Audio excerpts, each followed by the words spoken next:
അമ്പലപ്പുഴേ ഉണ്ണിക്കണ്ണനോടു നീ എന്തു പരിഭവം മെല്ലിയോതി വന്നുവോ.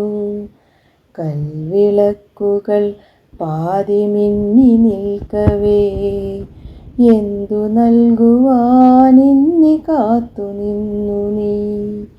തൃപ്രസാദവും മൗനചുംബനങ്ങളും പങ്കുവയ്ക്കുവാനോടി വന്നതാണു ഞാൻ.